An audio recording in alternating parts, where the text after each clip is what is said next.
My name's Sarita and I live in Rajasthan, and luckily I live in a castle which is 500 years old called Ghanerao. I've been involved in conservation, preservation of culture, architecture. I'm a member of South Asian Women's Network, and which has been like now about 13 years. And I met Dr. Vandana Shiva in Dhaka in Bangladesh in one of our conferences, and that was a time which was in 2010, and she was talking about Monsanto entering Rajasthan with the corn, the American corn, you know. So I heard her and I went up to her and I said, I'm from Rajasthan, and she said, oh, you must go and find out if this is happening, and is it in your area? I said, yes, ours is a corn area. I came back to Rajasthan, and sure enough, till then I was blissfully unaware.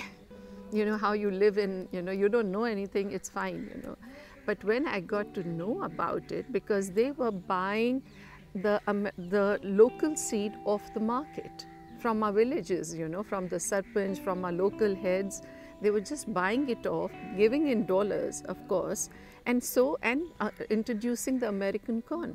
So within a couple of weeks of meeting Dr. Vandana Shiva, I rang her up. I said, yes, it's happening, and it is in our area because it is the south of Rajasthan is where our corn grows.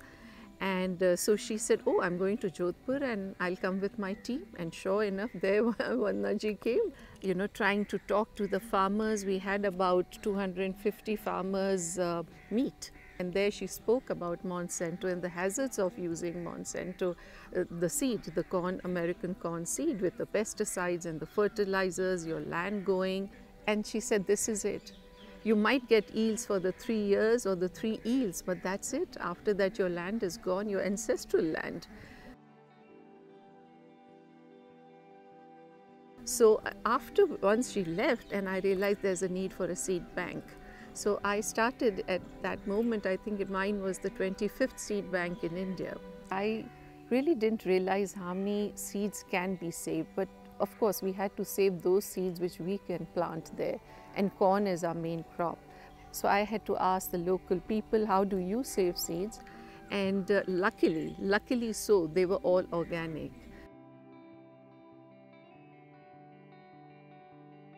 So yes, that whole conservation of seed it's like really started a whole relationship of mine with the women in the village. They would find, okay, since I'm talking about it, then they would believe it. Okay, if she's doing it, why not we? And now it's a long, solid association with Navdanya. The climate change has come in. I think now, of course, it has been gradually coming, but these last few years have been really disastrous, really disastrous. I mean, we have to be coping with droughts, we are coping with a very short winter. So just because of the climate, the seasons are changing, they are becoming shorter. And then because of that, the food which we are supposed to eat, when and where, that's getting all mixed up. So each time this climate is proving disastrous for us, because when we need the water, there's no water. And when we don't really need it and the crops are just ripe, there comes this torrential rain and everything's wiped out. And the farmer's left with nothing but debts. It's affecting local people the most, and especially the ones who are working with the soil, because that water is not disappearing anywhere, it's there. It's just either going or you're facing floods. So it's a problematic time in our lives, yes. Luckily, everybody, whoever is a farmer there, would think of the next season, and that means he is saving half the seed. They do have their seeds which they are going to plant next year, but hopefully it's of course up to the nature, whether we are going to have a drought or will we have the right rainfall just in time when we need it. You cannot differentiate between anything really.